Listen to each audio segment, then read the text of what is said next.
안녕하세요. 마음의 지도를 탐험하는 시간입니다.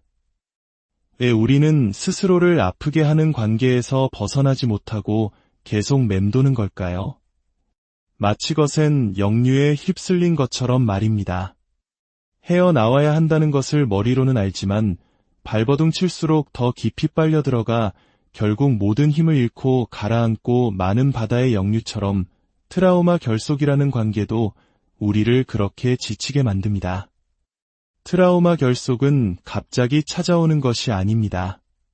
소리 없이 다가와 우리 삶의 일부가 되어버리죠.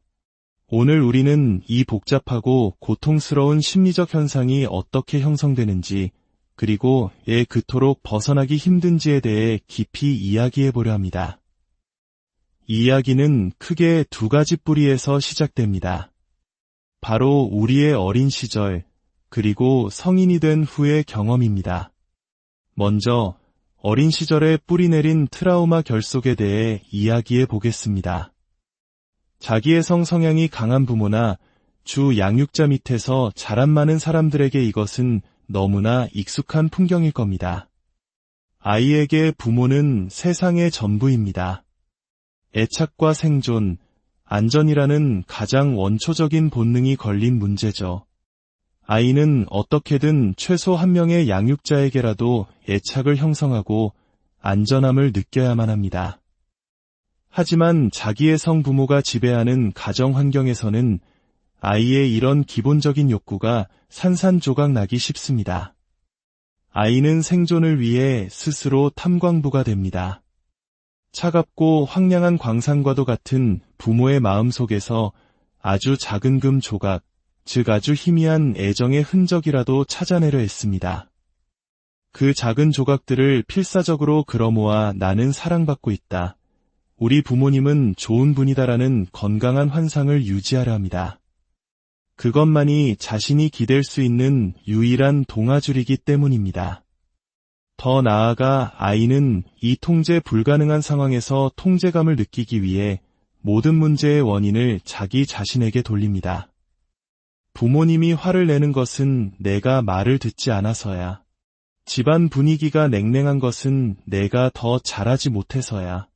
이렇게 스스로를 탓함으로써 아이는 내가 바뀌면, 내가 더 노력하면 모든 것이 나아질 거야라는 희망을 품게 됩니다. 이 믿음은 완벽주의, 과도한 성취욕, 혹은 부모의 기분을 끊임없이 살피고 맞추려는 행동으로 이어집니다. 어떻게든 부모의 눈에 띄고 인정받고 그리하여 마침내 안전하다고 느끼기 위해서죠. 아이는 때로 작은 어른, 즉 리틀 심리학자가 되어 부모의 감정 쓰레기통이 되거나 부모의 필요를 채워주는 역할을 자처하기도 합니다. 자신의 존재를 부모에게 최대한 편리한 것으로 만들므로써 관계를 유지하려 하는 것입니다. 그 과정에서 아이는 서서히 자기 자신을 지워나갑니다. 자신의 욕구나 소망, 꿈을 표현하는 법을 잃어버립니다. 그런 것들을 드러내는 순간 부모의 분노나 비난에 직면하게 될 것을 본능적으로 알기 때문입니다. 배은망덕하다. 요구하는 게 많다는 식의 낙인이 찍히는 것이 두려운 아이는 결국 침묵을 선택합니다. 그렇게 아이의 삶은 온전히 부모의 필요와 욕구에 종속되고 맙니다. 아이들은 부모를 떠날 수 없습니다. 이혼할 수도 없죠.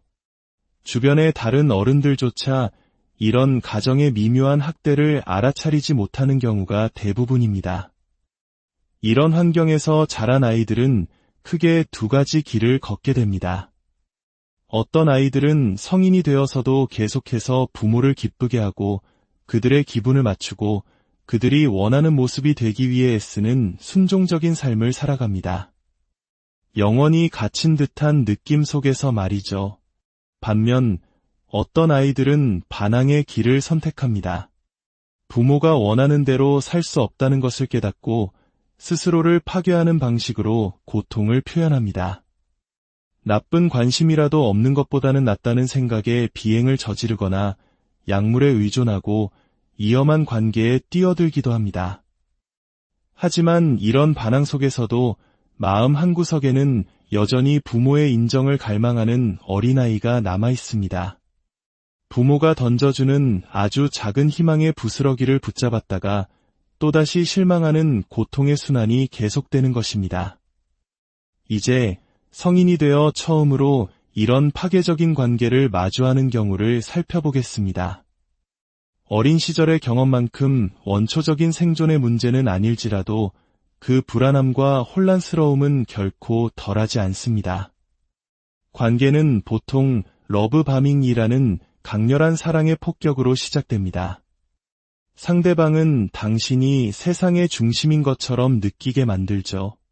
하지만 이 황홀한 시간은 곧같이 폄하와 무시, 그리고 갑작스러운 이별 통보로 돌변합니다.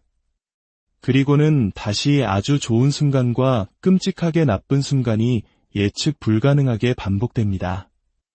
공감 능력이 뛰어난 사람일수록 이 상황을 합리화하려 애씁니다. 그 사람도 요즘 스트레스가 많아서 그럴 거야. 내가 뭔가 오해한 거겠지. 그래도 가끔은 저렇게 다정할 때도 있잖아라며 상대방의 행동에 대한 이유를 찾아주려 합니다. 가스라이팅을 당해 모든 것이 내 탓인 것만 같고 주변 사람들은 오히려 그 사람을 좋은 사람이라고 말하니 더욱 혼란스럽습니다. 결국 당신은 끝없는 곱씹음과 불안, 분노, 그리고 과도한 경계심 속에서 살아가게 됩니다. 하지만 동시에 이 관계가 끝나는 것을 상상하면 끔찍한 두려움에 휩싸입니다. 설령 상대방이 관계를 끝내더라도 이 지옥에서 벗어난 것이 다행이라는 생각과 동시에 미친 듯이 그를 되찾고 싶다는 모순된 감정에 시달리게 되죠. 만약 어린 시절과 성인이 되어서 모두 이런 트라우마 결속을 경험했다면 그 고통은 배가 되고 벗어나는 것은 거의 불가능에 가깝게 느껴질 수 있습니다. 이런 관계의 진행 과정을 가장 잘 설명하는 비유는 바로 내리막 계단입니다.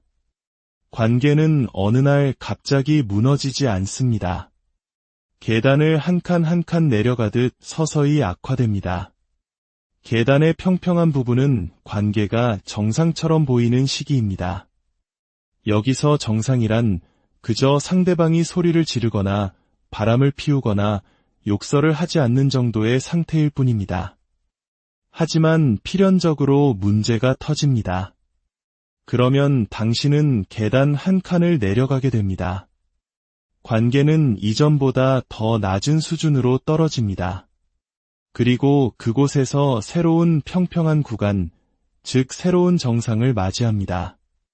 상대방이 건성으로 사과를 하거나 혹은 당신이 관계가 끝나는 것을 원치 않아 문제를 그냥 덮어버리기 때문이죠. 이 새로운 정상은 이전보다 더 불안정하고 상처가 많지만 잠시 동안의 평화는 안도감을 줍니다. 하지만 기억해야 할 가장 중요한 사실은 이 계단은 결코 올라가지 않는다는 것입니다. 오직 아래로만 향할 뿐입니다. 관계는 계속해서 무너져 내립니다. 새로운 평온의 단계에 도달할 때마다 관계의 신뢰는 더 깨지고 당신의 마음속 상처는 더 깊어집니다. 당신은 왜 떠나지 못하는지 스스로를 더 자책하게 되죠. 하지만 더 낮은 곳으로 추락했다가 잠시 되찾은 평온은 오히려 트라우마 결속을 더욱 강력하게 만듭니다.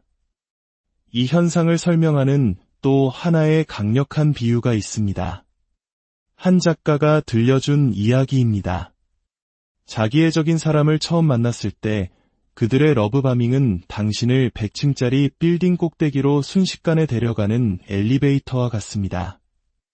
너무 빠른 속도에 현기증이 날 정도죠. 꼭대기에서 내려다보는 세상은 오직 두 사람만의 것 같습니다. 그렇게 황홀한 경치를 즐기고 있을 때 그가 당신을 빌딩 꼭대기에서 밀어버립니다. 당신은 비명을 지르며 끝없이 추락합니다. 극도의 공포 속에서 땅에 부딪히기 직전 그가 놀랍게도 당신을 받아줍니다. 당신은 목숨을 구해준 그에게 너무나도 감사한 나머지 애초에 당신을 밀어버린 사람이 바로 그라는 사실을 까맣게 잊어버립니다. 그는 이렇게 말할 겁니다. 내가 구해줄 줄 알았어. 당신이 거기서 좀 부주의해서 발을 헛디딘 것뿐이야. 당신은 그 말을 믿게 됩니다. 결국 그가 당신을 구했으니까요. 이렇게 그들은 당신의 가해자인 동시에 구조자가 됩니다. 그리고 당신은 모든 것을 자신의 탓으로 돌리게 되죠. 많은 분들이 이런 관계에 갇혀 있을 때 스스로를 어리석다고 느낍니다. 이 엉망인 상황을 꿰뚫어보고 떠날 만큼 강하지 못하다고 자책합니다. 혹은 그 사람 없이 어떻게 살아갈지, 혹시 그가 다음 사람에게는 변하지 않을까 두려워합니다. 이 이야기가 당신의 마음에 작은 등불이 되었다면 주변에 비슷한 아픔을 겪는 이들에게도 이 빛을 나누어 주세요. 당신의 공유와 구독이 또 다른 누군가에게는 어둠 속에서 계단을 다시 올라올 용기를 줄 수 있습니다. 당신의 모든 걸음에 평안이 함께하기를 기도합니다. 애착과 희망은 너무나도 강력한 감정이라 우리를 혼란스럽게 만듭니다. 하지만 명심하세요. 그 계단은 끝없이 아래로만 향합니다. 그 깊이가 어디까지일지는 아무도 모릅니다. 얼마 전 저는 악몽을 꾸었습니다. 꿈속에서 저는 영구직 일자리를 얻어 끝없이 이어지는 계단을 내려가고 있었습니다. 한참을 내려가니 창문 하나 없는 낮고 답답한 지하 공간이 나왔습니다. 저는 그곳 사람들에게 물었습니다. 그럼 필요한 게 생길 때마다 이 모든 계단을 다시 올라가야 하나요? 그들은 당연하다는 듯 그렇다고 답했습니다. 저는 폐소공포증이 있는데 그 어둡고 갇힌 공간에 머물러야 한다는 사실이 끔찍했습니다. 꿈속에서 저는 외쳤습니다. 말도 안 돼. 그리고 저는 아픈 다리를 이끌고 그 계단을 다시 기어오르기 시작했습니다. 어쩌면 그 꿈은 제 안의 건강한 부분이 보내는 신호였을지도 모릅니다. 아니, 넌 더 이상 이 아래에 머물러서는 안 돼. 부디 이 이야기가 당신이 그 내리막 계단의 끝을 보기 전에 스스로를 멈춰 세우는 데 도움이 되기를 바랍니다. 그 계단을 다시 올라오는 길은 분명 가파르고 힘들 것입니다. 하지만 당신은 그럴 힘이 안녕하세요. 마음의 지도를 탐험하는 시간입니다. 왜 우리는 스스로를 아프게 하는 관계에서 벗어나지 못하고 계속 맴도는 걸까요? 마치 것엔 역류에 휩쓸린 것처럼 말입니다. 헤어나와야 한다는 것을 머리로는 알지만 발버둥 칠수록 더 깊이 빨려 들어가 결국 모든 힘을 잃고 가라앉고 많은 바다의 역류처럼 트라우마 결속이라는 관계도 우리를 그렇게 지치게 만듭니다. 트라우마 결속은 갑자기 찾아오는 것이 아닙니다. 소리 없이 다가와 우리 삶의 일부가 되어버리죠. 오늘 우리는 이 복잡하고 고통스러운 심리적 현상이 어떻게 형성되는지, 그리고 왜 그토록 벗어나기 힘든지에 대해 깊이 이야기해보려 합니다. 이 이야기는 크게 두 가지 뿌리에서 시작됩니다. 바로 우리의 어린 시절, 그리고 성인이 된 후의 경험입니다. 먼저 어린 시절에 뿌리내린 트라우마 결속에 대해 이야기해 보겠습니다. 자기애성 성향이 강한 부모나 주 양육자 밑에서 자란 많은 사람들에게 이것은 너무나 익숙한 풍경일 겁니다. 아이에게 부모는 세상의 전부입니다. 애착과 생존, 안전이라는 가장 원초적인 본능이 걸린 문제죠. 아이는 어떻게든 최소 한 명의 양육자에게라도 애착을 형성하고 안전함을 느껴야만 합니다. 하지만 자기애성 부모가 지배하는 가정 환경에서는 아이의 이런 기본적인 욕구가 산산조각 나기 쉽습니다. 아이는 생존을 위해 스스로 탐광부가 됩니다. 차갑고 황량한 광산과도 같은 부모의 마음속에서 아주 작은 금 조각, 즉 아주 희미한 애정의 흔적이라도 찾아내려 했습니다. 그 작은 조각들을 필사적으로 끌어모아 나는 사랑받고 있다. 우리 부모님은 좋은 분이다라는 건강한 환상을 유지하려 합니다. 그것만이 자신이 기댈 수 있는 유일한 동아줄이기 때문입니다. 더 나아가 아이는 이 통제 불가능한 상황에서 통제감을 느끼기 위해 모든 문제의 원인을 자기 자신에게 돌립니다. 부모님이 화를 내는 것은 내가 말을 듣지 않아서야. 집안 분위기가 냉랭한 것은 내가 더 잘하지 못해서야. 이렇게 스스로를 탓함으로써 아이는 내가 바뀌면, 내가 더 노력하면 모든 것이 나아질 거야라는 희망을 품게 됩니다. 이 믿음은 완벽주의, 과도한 성취욕, 혹은 부모의 기분을 끊임없이 살피고 맞추려는 행동으로 이어집니다. 어떻게든 부모의 눈에 띄고 인정받고 그리하여 마침내 안전하다고 느끼기 위해서죠. 아이는 때로 작은 어른, 즉 리틀 심리학자가 되어 부모의 감정 쓰레기통이 되거나 부모의 필요를 채워주는 역할을 자처하기도 합니다. 자신의 존재를 부모에게 최대한 편리한 것으로 만들므로써 관계를 유지하려 하는 것입니다. 그 과정에서 아이는 서서히 자기 자신을 지워나갑니다. 자신의 욕구나 소망, 꿈을 표현하는 법을 잃어버립니다.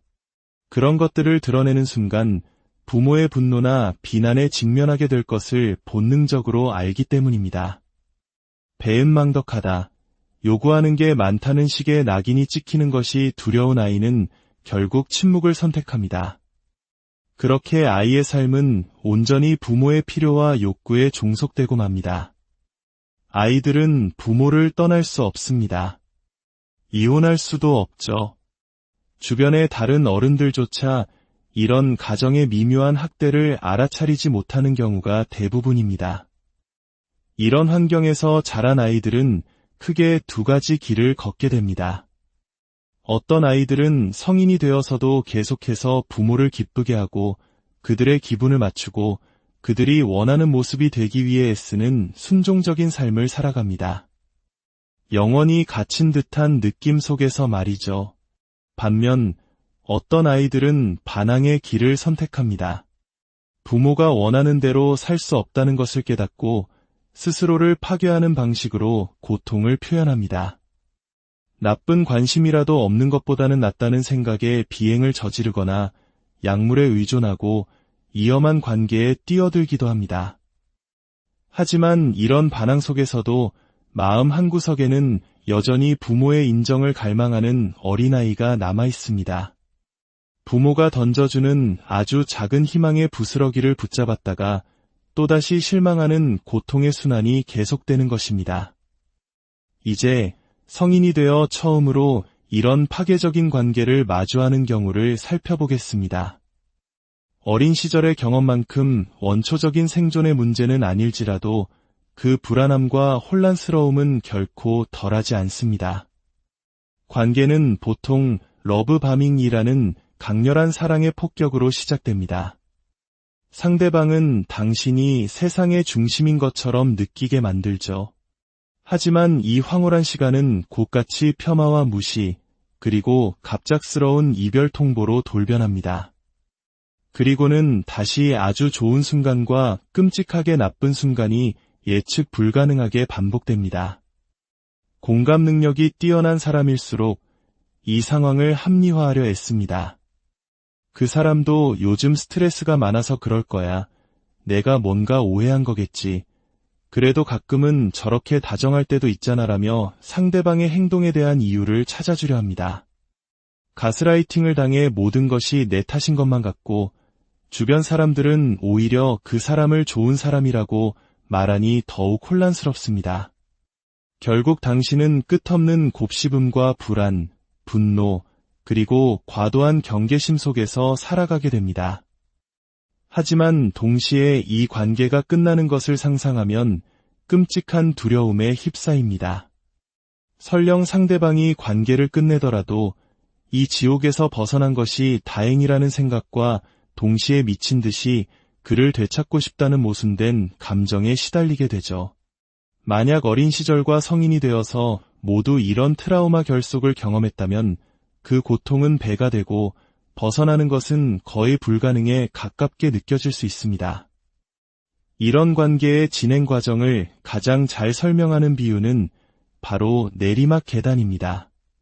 관계는 어느 날 갑자기 무너지지 않습니다. 계단을 한 칸 한 칸 내려가듯 서서히 악화됩니다. 계단의 평평한 부분은 관계가 정상처럼 보이는 시기입니다.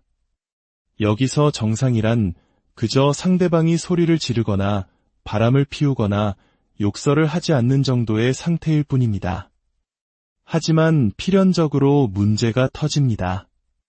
그러면 당신은 계단 한 칸을 내려가게 됩니다.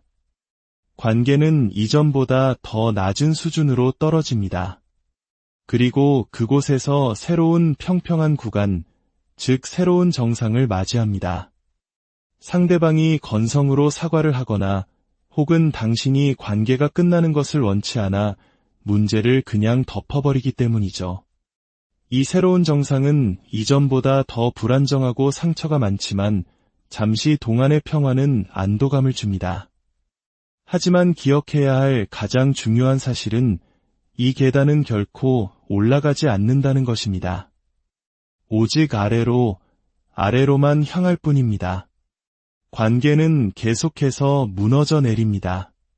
새로운 평온의 단계에 도달할 때마다 관계의 신뢰는 더 깨지고 당신의 마음속 상처는 더 깊어집니다. 당신은 왜 떠나지 못하는지 스스로를 더 자책하게 되죠. 하지만 더 낮은 곳으로 추락했다가 잠시 되찾은 평온은 오히려 트라우마 결속을 더욱 강력하게 만듭니다. 이 현상을 설명하는 또 하나의 강력한 비유가 있습니다. 한 작가가 들려준 이야기입니다. 자기애적인 사람을 처음 만났을 때 그들의 러브바밍은 당신을 100층짜리 빌딩 꼭대기로 순식간에 데려가는 엘리베이터와 같습니다. 너무 빠른 속도에 현기증이 날 정도죠. 꼭대기에서 내려다보는 세상은 오직 두 사람만의 것 같습니다. 그렇게 황홀한 경치를 즐기고 있을 때 그가 당신을 빌딩 꼭대기에서 밀어버립니다. 당신은 비명을 지르며 끝없이 추락합니다. 극도의 공포 속에서 땅에 부딪히기 직전 그가 놀랍게도 당신을 받아줍니다. 당신은 목숨을 구해준 그에게 너무나도 감사한 나머지 애초에 당신을 밀어버린 사람이 바로 그라는 사실을 까맣게 잊어버립니다. 그는 이렇게 말할 겁니다. 내가 구해줄 줄 알았어. 당신이 거기서 좀 부주의해서 발을 헛디딘 것뿐이야. 당신은 그 말을 믿게 됩니다. 결국 그가 당신을 구했으니까요. 이렇게 그들은 당신의 가해자인 동시에 구조자가 됩니다. 그리고 당신은 모든 것을 자신의 탓으로 돌리게 되죠. 많은 분들이 이런 관계에 갇혀 있을 때 스스로를 어리석다고 느낍니다. 이 엉망인 상황을 꿰뚫어보고 떠날 만큼 강하지 못하다고 자책합니다. 혹은 그 사람 없이 어떻게 살아갈지, 혹시 그가 다음 사람에게는 변하지 않을까 두려워합니다. 이 이야기가 당신의 마음에 작은 등불이 되었다면 주변에 비슷한 아픔을 겪는 이들에게도 이 빛을 나누어 주세요. 당신의 공유와 구독이 또 다른 누군가에게는 어둠 속에서 계단을 다시 올라올 용기를 줄 수 있습니다. 당신의 모든 걸음에 평안이 함께하기를 기도합니다. 애착과 희망은 너무나도 강력한 감정이라 우리를 혼란스럽게 만듭니다. 하지만 명심하세요. 그 계단은 끝없이 아래로만 향합니다. 그 깊이가 어디까지일지는 아무도 모릅니다. 얼마 전 저는 악몽을 꾸었습니다. 꿈속에서 저는 영구직 일자리를 얻어 끝없이 이어지는 계단을 내려가고 있었습니다. 한참을 내려가니 창문 하나 없는 낮고 답답한 지하 공간이 나왔습니다. 저는 그곳 사람들에게 물었습니다. 그럼 필요한 게 생길 때마다 이 모든 계단을 다시 올라가야 하나요? 그들은 당연하다는 듯 그렇다고 답했습니다. 저는 폐소공포증이 있는데 그 어둡고 갇힌 공간에 머물러야 한다는 사실이 끔찍했습니다. 꿈속에서 저는 외쳤습니다. 말도 안 돼. 그리고 저는 아픈 다리를 이끌고 그 계단을 다시 기어오르기 시작했습니다. 어쩌면 그 꿈은 제 안의 건강한 부분이 보내는 신호였을지도 모릅니다. 아니, 넌 더 이상 이 아래에 머물러서는 안 돼. 부디 이 이야기가 당신이 그 내리막 계단의 끝을 보기 전에 스스로를 멈춰 세우는데 도움이 되기를 바랍니다. 그 계단을 다시 올라오는 길은 분명 가파르고 힘들 것입니다. 하지만 당신은 그럴 힘이 안녕하세요. 마음의 지도를 탐험하는 시간입니다.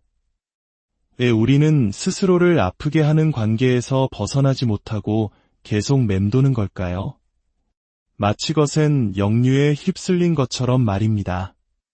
헤어나와야 한다는 것을 머리로는 알지만 발버둥 칠수록 더 깊이 빨려 들어가 결국 모든 힘을 잃고 가라앉고 많은 바다의 역류처럼 트라우마 결속이라는 관계도 우리를 그렇게 지치게 만듭니다.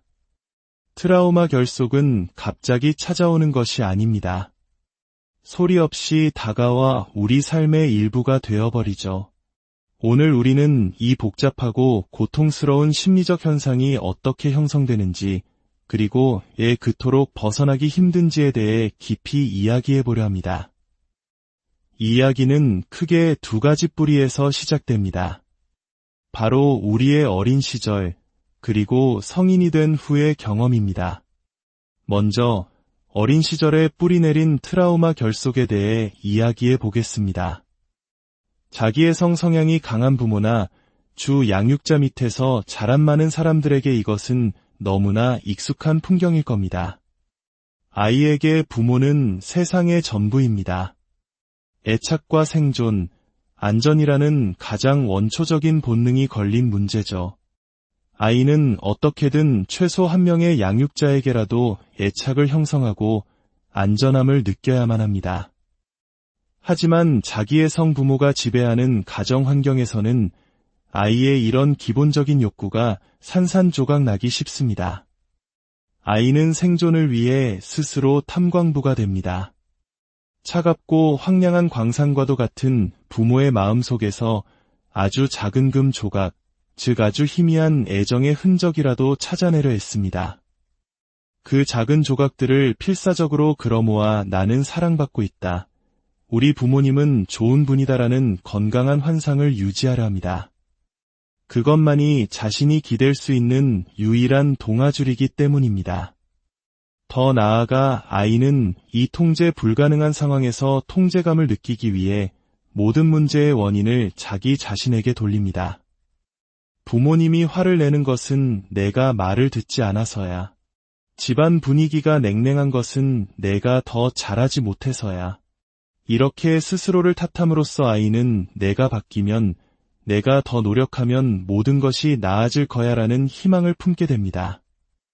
이 믿음은 완벽주의, 과도한 성취욕, 혹은 부모의 기분을 끊임없이 살피고 맞추려는 행동으로 이어집니다.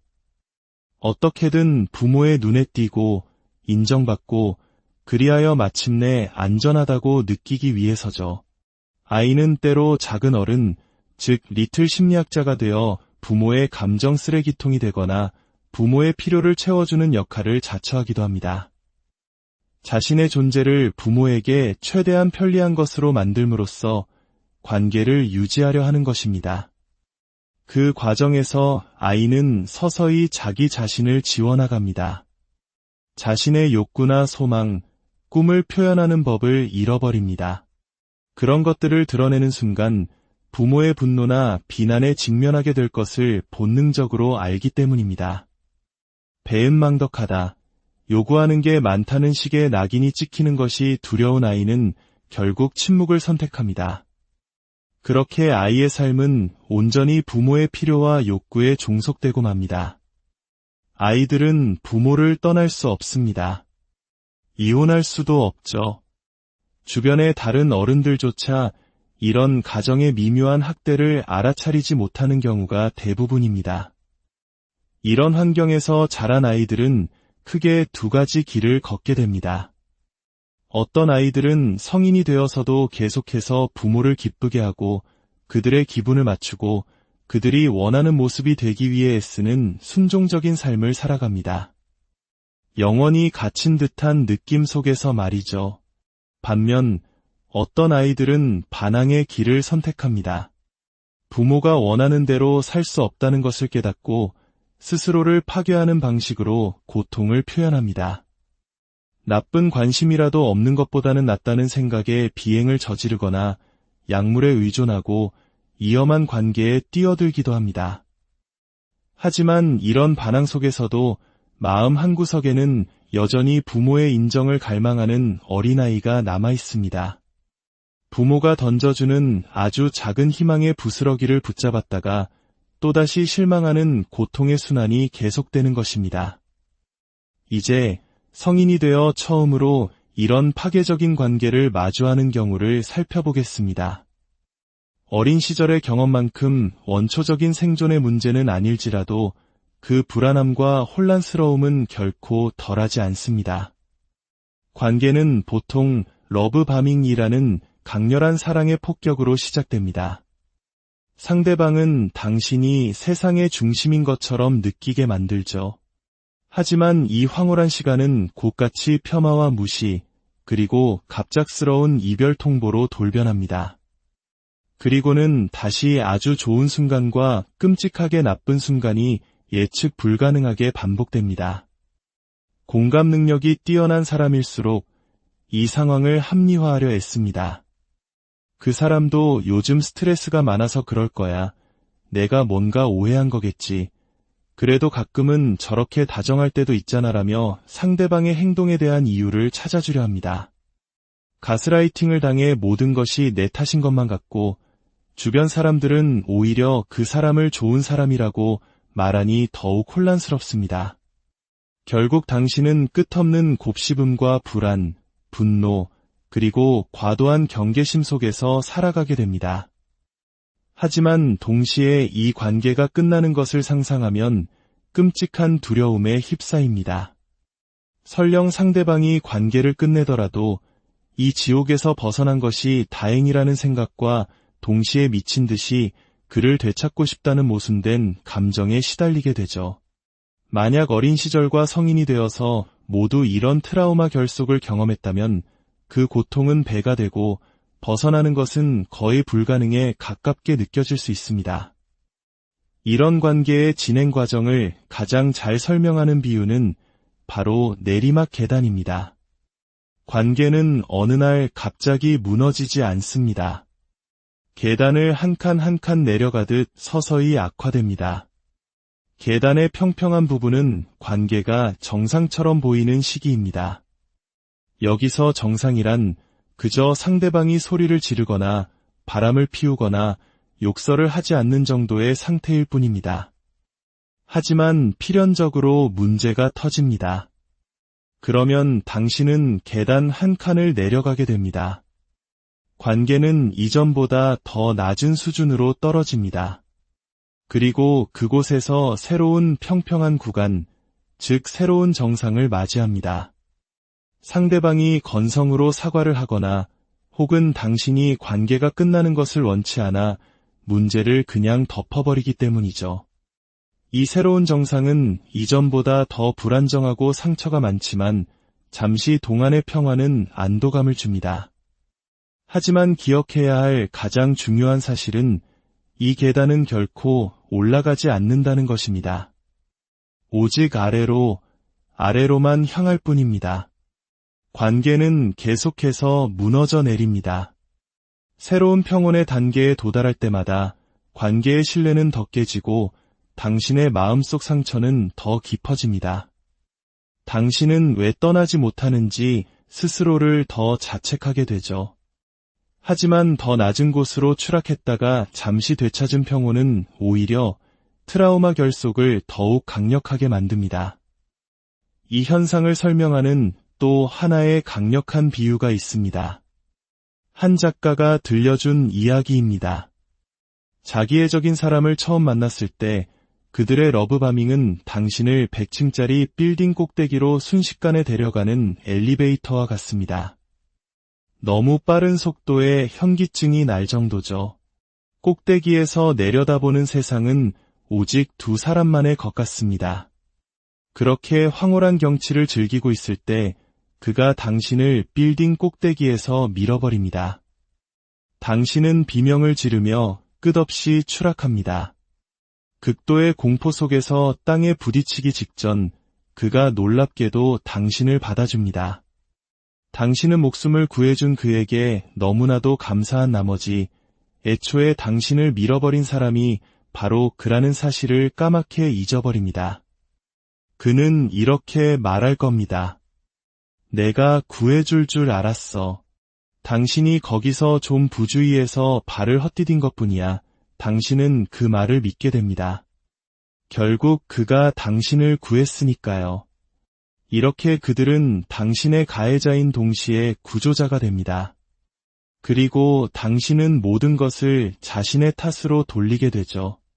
많은 분들이 이런 관계에 갇혀 있을 때 스스로를 어리석다고 느낍니다. 이 엉망인 상황을 꿰뚫어보고 떠날 만큼 강하지 못하다고 자책합니다. 혹은 그 사람 없이 어떻게 살아갈지, 혹시 그가 다음 사람에게는 변하지 않을까 두려워합니다. 이 이야기가 당신의 마음에 작은 등불이 되었다면 주변에 비슷한 아픔을 겪는 이들에게도 이 빛을 나누어 주세요. 당신의 공유와 구독이 또 다른 누군가에게는 어둠 속에서 계단을 다시 올라올 용기를 줄 수 있습니다. 당신의 모든 걸음에 평안이 함께하기를 기도합니다. 애착과 희망은 너무나도 강력한 감정이라 우리를 혼란스럽게 만듭니다. 하지만 명심하세요. 그 계단은 끝없이 아래로만 향합니다. 그 깊이가 어디까지일지는 아무도 모릅니다. 얼마 전 저는 악몽을 꾸었습니다. 꿈속에서 저는 영구직 일자리를 얻어 끝없이 이어지는 계단을 내려가고 있었습니다. 한참을 내려가니 창문 하나 없는 낮고 답답한 지하 공간이 나왔습니다.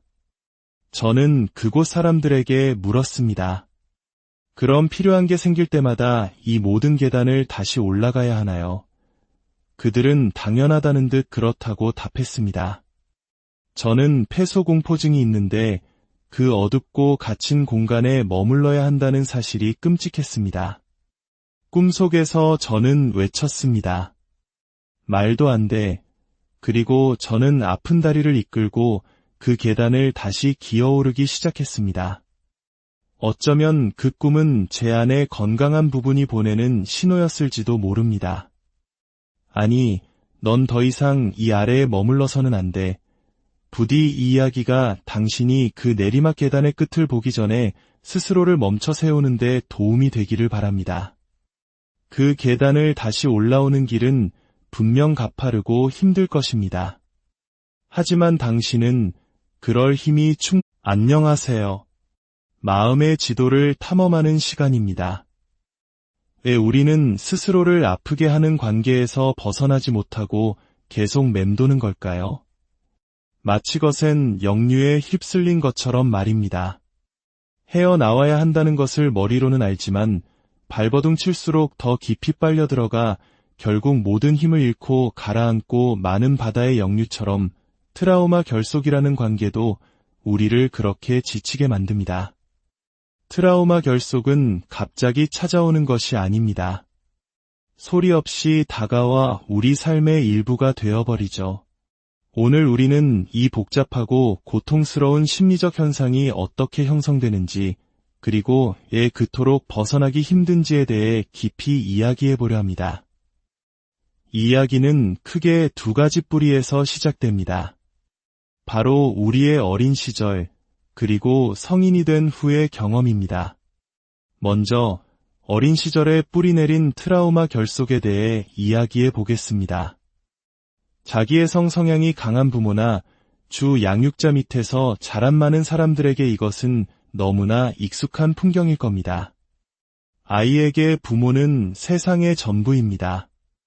애착과 생존, 안전이라는 가장 원초적인 본능이 걸린 문제죠. 아이는 어떻게든 최소 한 명의 양육자에게라도 애착을 형성하고 안전함을 느껴야만 합니다. 하지만 자기의 성 부모가 지배하는 가정 환경에서는 아이의 이런 기본적인 욕구가 산산조각 나기 쉽습니다. 아이는 생존을 위해 스스로 탐광부가 됩니다. 차갑고 황량한 광산과도 같은 부모의 마음 속에서 아주 작은 금 조각, 즉 아주 희미한 애정의 흔적이라도 찾아내려 했습니다. 그 작은 조각들을 필사적으로 끌어모아 나는 사랑받고 있다. 우리 부모님은 좋은 분이다라는 건강한 환상을 유지하려 합니다. 그것만이 자신이 기댈 수 있는 유일한 동아줄이기 때문입니다. 더 나아가 아이는 이 통제 불가능한 상황에서 통제감을 느끼기 위해 모든 문제의 원인을 자기 자신에게 돌립니다. 부모님이 화를 내는 것은 내가 말을 듣지 않아서야. 집안 분위기가 냉랭한 것은 내가 더 잘하지 못해서야.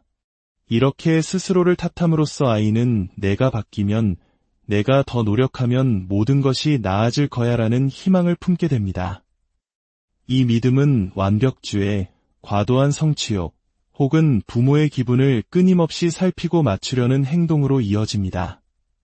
어떻게든 부모의 눈에 띄고 인정받고 그리하여 마침내 안전하다고 느끼기 위해서죠. 아이는 때로 작은 어른, 즉 리틀 심리학자가 되어 부모의 감정 쓰레기통이 되거나 부모의 필요를 채워주는 역할을 자처하기도 합니다. 자신의 존재를 부모에게 최대한 편리한 것으로 만들므로써 관계를 유지하려 하는 것입니다. 그 과정에서 아이는 서서히 자기 자신을 지워나갑니다. 자신의 욕구나 소망, 꿈을 표현하는 법을 잃어버립니다. 그런 것들을 드러내는 순간 부모의 분노나 비난에 직면하게 될 것을 본능적으로 알기 때문입니다. 배은망덕하다. 요구하는 게 많다는 식의 낙인이 찍히는 것이 두려운 아이는 결국 침묵을 선택합니다. 그렇게 아이의 삶은 온전히 부모의 필요와 욕구에 종속되고 맙니다. 아이들은 부모를 떠날 수 없습니다. 이혼할 수도 없죠. 주변의 다른 어른들조차 이런 가정의 미묘한 학대를 알아차리지 못하는 경우가 대부분입니다. 이런 환경에서 자란 아이들은 크게 두 가지 길을 걷게 됩니다. 어떤 아이들은 성인이 되어서도 계속해서 부모를 기쁘게 하고 그들의 기분을 맞추고 그들이 원하는 모습이 되기 위해 애쓰는 순종적인 삶을 살아갑니다. 영원히 갇힌 듯한 느낌 속에서 말이죠. 반면 어떤 아이들은 반항의 길을 선택합니다. 부모가 원하는 대로 살 수 없다는 것을 깨닫고 스스로를 파괴하는 방식으로 고통을 표현합니다. 나쁜 관심이라도 없는 것보다는 낫다는 생각에 비행을 저지르거나 약물에 의존하고 위험한 관계에 뛰어들기도 합니다. 하지만 이런 반항 속에서도 마음 한구석에는 여전히 부모의 인정을 갈망하는 어린아이가 남아 있습니다. 부모가 던져주는 아주 작은 희망의 부스러기를 붙잡았다가 또다시 실망하는 고통의 순환이 계속되는 것입니다. 이제 성인이 되어 처음으로 이런 파괴적인 관계를 마주하는 경우를 살펴보겠습니다. 어린 시절의 경험만큼 원초적인 생존의 문제는 아닐지라도 그 불안함과 혼란스러움은 결코 덜하지 않습니다. 관계는 보통 러브바밍이라는 강렬한 사랑의 폭격으로 시작됩니다. 상대방은 당신이 세상의 중심인 것처럼 느끼게 만들죠. 하지만 이 황홀한 시간은 곧같이 폄하와 무시, 그리고 갑작스러운 이별 통보로 돌변합니다. 그리고는 다시 아주 좋은 순간과 끔찍하게 나쁜 순간이 예측 불가능하게 반복됩니다. 공감 능력이 뛰어난 사람일수록 이 상황을 합리화하려 애씁니다. 그 사람도 요즘 스트레스가 많아서 그럴 거야. 내가 뭔가 오해한 거겠지. 그래도 가끔은 저렇게 다정할 때도 있잖아라며 상대방의 행동에 대한 이유를 찾아주려 합니다.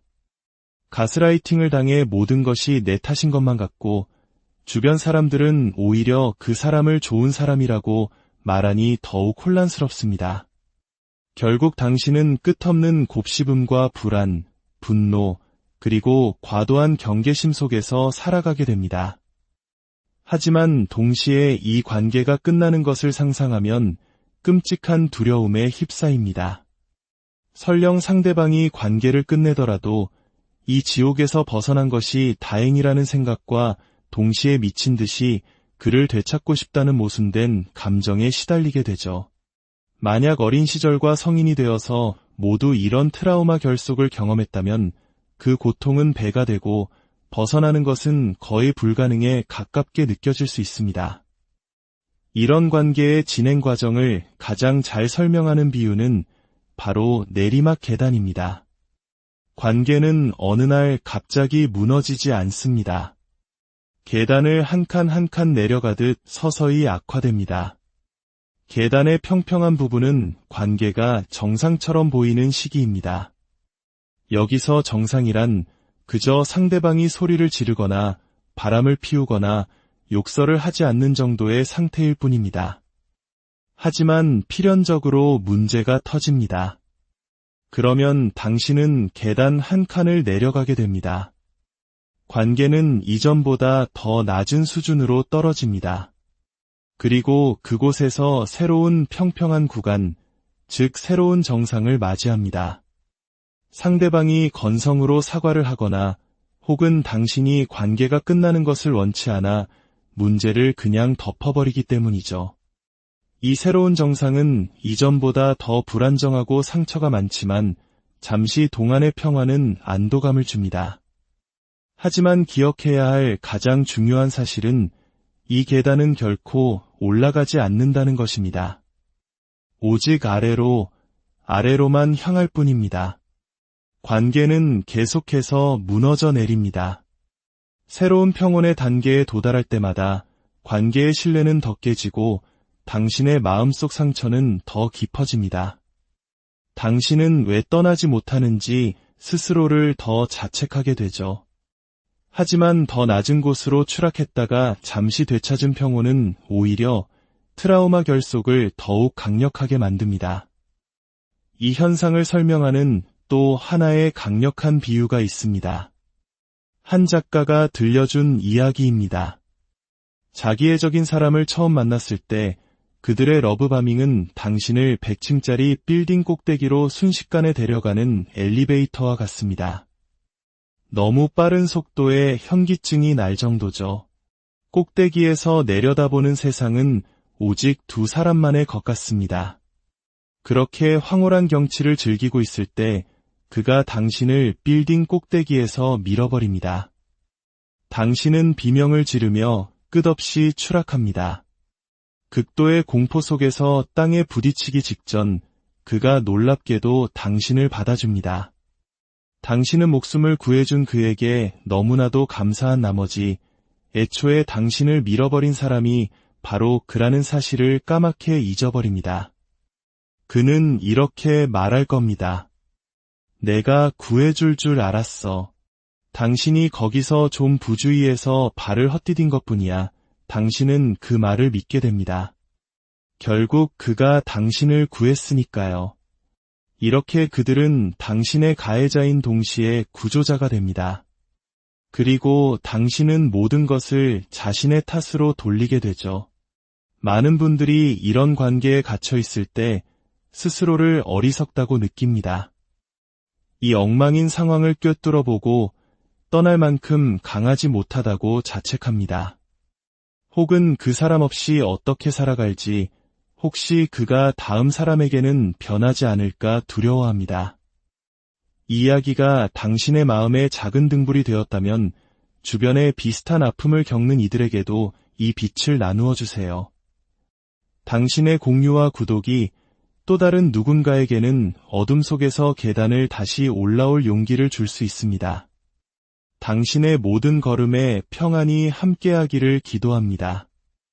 애착과 희망은 너무나도 강력한 감정이라 우리를 혼란스럽게 만듭니다. 하지만 명심하세요. 그 계단은 끝없이 아래로만 향합니다. 그 깊이가 어디까지일지는 아무도 모릅니다. 얼마 전 저는 악몽을 꾸었습니다. 꿈속에서 저는 영구직 일자리를 얻어 끝없이 이어지는 계단을 내려가고 있었습니다. 한참을 내려가니 창문 하나 없는 낮고 답답한 지하 공간이 나왔습니다. 저는 그곳 사람들에게 물었습니다. 그럼 필요한 게 생길 때마다 이 모든 계단을 다시 올라가야 하나요? 그들은 당연하다는 듯 그렇다고 답했습니다. 저는 폐소공포증이 있는데 그 어둡고 갇힌 공간에 머물러야 한다는 사실이 끔찍했습니다. 꿈속에서 저는 외쳤습니다. 말도 안 돼. 그리고 저는 아픈 다리를 이끌고 그 계단을 다시 기어오르기 시작했습니다. 어쩌면 그 꿈은 제 안의 건강한 부분이 보내는 신호였을지도 모릅니다. 아니, 넌 더 이상 이 아래에 머물러서는 안 돼. 부디 이 이야기가 당신이 그 내리막 계단의 끝을 보기 전에 스스로를 멈춰 세우는데 도움이 되기를 바랍니다. 그 계단을 다시 올라오는 길은 분명 가파르고 힘들 것입니다. 하지만 당신은 그럴 힘이 안녕하세요. 마음의 지도를 탐험하는 시간입니다. 왜 우리는 스스로를 아프게 하는 관계에서 벗어나지 못하고 계속 맴도는 걸까요? 마치 거센 역류에 휩쓸린 것처럼 말입니다. 헤어나와야 한다는 것을 머리로는 알지만 발버둥 칠수록 더 깊이 빨려 들어가 결국 모든 힘을 잃고 가라앉고 많은 바다의 역류처럼 트라우마 결속이라는 관계도 우리를 그렇게 지치게 만듭니다. 트라우마 결속은 갑자기 찾아오는 것이 아닙니다. 소리 없이 다가와 우리 삶의 일부가 되어버리죠. 오늘 우리는 이 복잡하고 고통스러운 심리적 현상이 어떻게 형성되는지, 그리고 왜 그토록 벗어나기 힘든지에 대해 깊이 이야기해 보려 합니다. 이 이야기는 크게 두 가지 뿌리에서 시작됩니다. 바로 우리의 어린 시절, 그리고 성인이 된 후의 경험입니다. 먼저 어린 시절에 뿌리내린 트라우마 결속에 대해 이야기해 보겠습니다. 자기의 성향이 강한 부모나 주 양육자 밑에서 자란 많은 사람들에게 이것은 너무나 익숙한 풍경일 겁니다. 아이에게 부모는 세상의 전부입니다. 애착과 생존, 안전이라는 가장 원초적인 본능이 걸린 문제죠. 아이는 어떻게든 최소 한 명의 양육자에게라도 애착을 형성하고 안전함을 느껴야만 합니다. 하지만 자기의 성부모가 지배하는 가정 환경에서는 아이의 이런 기본적인 욕구가 산산조각 나기 쉽습니다. 아이는 생존을 위해 스스로 탐광부가 됩니다. 차갑고 황량한 광산과도 같은 부모의 마음속에서 아주 작은 금 조각, 즉 아주 희미한 애정의 흔적이라도 찾아내려 했습니다. 그 작은 조각들을 필사적으로 끌어모아 나는 사랑받고 있다. 우리 부모님은 좋은 분이다라는 건강한 환상을 유지하려 합니다. 그것만이 자신이 기댈 수 있는 유일한 동아줄이기 때문입니다. 더 나아가 아이는 이 통제 불가능한 상황에서 통제감을 느끼기 위해 모든 문제의 원인을 자기 자신에게 돌립니다. 부모님이 화를 내는 것은 내가 말을 듣지 않아서야. 집안 분위기가 냉랭한 것은 내가 더 잘하지 못해서야. 이렇게 스스로를 탓함으로써 아이는 내가 바뀌면, 내가 더 노력하면 모든 것이 나아질 거야라는 희망을 품게 됩니다. 이 믿음은 완벽주의, 과도한 성취욕, 혹은 부모의 기분을 끊임없이 살피고 맞추려는 행동으로 이어집니다. 어떻게든 부모의 눈에 띄고 인정받고 그리하여 마침내 안전하다고 느끼기 위해서죠. 아이는 때로 작은 어른, 즉 리틀 심리학자가 되어 부모의 감정 쓰레기통이 되거나 부모의 필요를 채워주는 역할을 자처하기도 합니다. 자신의 존재를 부모에게 최대한 편리한 것으로 만들므로써 관계를 유지하려 하는 것입니다. 그 과정에서 아이는 서서히 자기 자신을 지워나갑니다. 자신의 욕구나 소망, 꿈을 표현하는 법을 잃어버립니다. 그런 것들을 드러내는 순간 부모의 분노나 비난에 직면하게 될 것을 본능적으로 알기 때문입니다. 배은망덕하다, 요구하는 게 많다는 식의 낙인이 찍히는 것이 두려운 아이는 결국 침묵을 선택합니다. 그렇게 아이의 삶은 온전히 부모의 필요와 욕구에 종속되고 맙니다. 아이들은 부모를 떠날 수 없습니다. 이혼할 수도 없죠. 주변의 다른 어른들조차 이런 가정의 미묘한 학대를 알아차리지 못하는 경우가 대부분입니다. 이런 환경에서 자란 아이들은 크게 두 가지 길을 걷게 됩니다. 어떤 아이들은 성인이 되어서도 계속해서 부모를 기쁘게 하고 그들의 기분을 맞추고 그들이 원하는 모습이 되기 위해 애쓰는 순종적인 삶을 살아갑니다. 영원히 갇힌 듯한 느낌 속에서 말이죠. 반면 어떤 아이들은 반항의 길을 선택합니다. 부모가 원하는 대로 살 수 없다는 것을 깨닫고 스스로를 파괴하는 방식으로 고통을 표현합니다. 나쁜 관심이라도 없는 것보다는 낫다는 생각에 비행을 저지르거나 약물에 의존하고 위험한 관계에 뛰어들기도 합니다. 하지만 이런 반항 속에서도 마음 한구석에는 여전히 부모의 인정을 갈망하는 어린아이가 남아 있습니다. 부모가 던져주는 아주 작은 희망의 부스러기를 붙잡았다가 또다시 실망하는 고통의 순환이 계속되는 것입니다. 이제 성인이 되어 처음으로 이런 파괴적인 관계를 마주하는 경우를 살펴보겠습니다. 어린 시절의 경험만큼 원초적인 생존의 문제는 아닐지라도 그 불안함과 혼란스러움은 결코 덜하지 않습니다. 관계는 보통 러브바밍이라는 강렬한 사랑의 폭격으로 시작됩니다. 상대방은 당신이 세상의 중심인 것처럼 느끼게 만들죠. 하지만 이 황홀한 시간은 곧같이 폄하와 무시, 그리고 갑작스러운 이별 통보로 돌변합니다. 그리고는 다시 아주 좋은 순간과 끔찍하게 나쁜 순간이 예측 불가능하게 반복됩니다. 공감 능력이 뛰어난 사람일수록 이 상황을 합리화하려 애씁니다. 그 사람도 요즘 스트레스가 많아서 그럴 거야. 내가 뭔가 오해한 거겠지. 그래도 가끔은 저렇게 다정할 때도 있잖아라며 상대방의 행동에 대한 이유를 찾아주려 합니다. 가스라이팅을 당해 모든 것이 내 탓인 것만 같고 주변 사람들은 오히려 그 사람을 좋은 사람이라고 말하니 더욱 혼란스럽습니다. 결국 당신은 끝없는 곱씹음과 불안, 분노, 그리고 과도한 경계심 속에서 살아가게 됩니다. 하지만 동시에 이 관계가 끝나는 것을 상상하면 끔찍한 두려움에 휩싸입니다.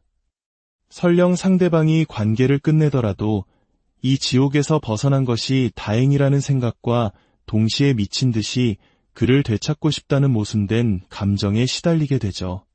만약 어린 시절과 성인이 되어서 모두 이런 트라우마 결속을 경험했다면 그 고통은 배가 되고 벗어나는 것은 거의 불가능에 가깝게 느껴질 수 있습니다.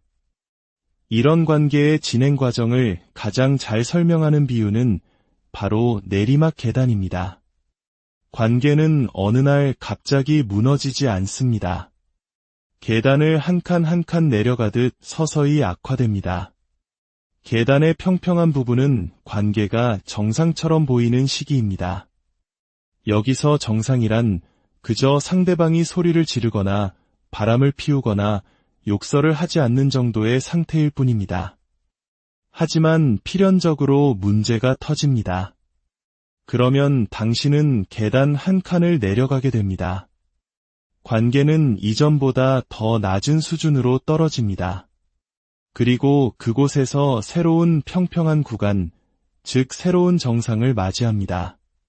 상대방이 건성으로 사과를 하거나 혹은 당신이 관계가 끝나는 것을 원치 않아 문제를 그냥 덮어버리기 때문이죠.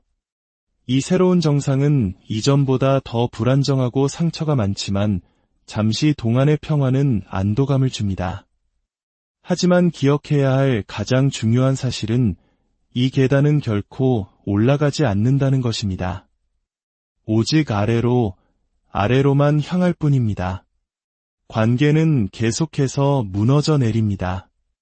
새로운 평온의 단계에 도달할 때마다 관계의 신뢰는 더 깨지고 당신의 마음속 상처는 더 깊어집니다.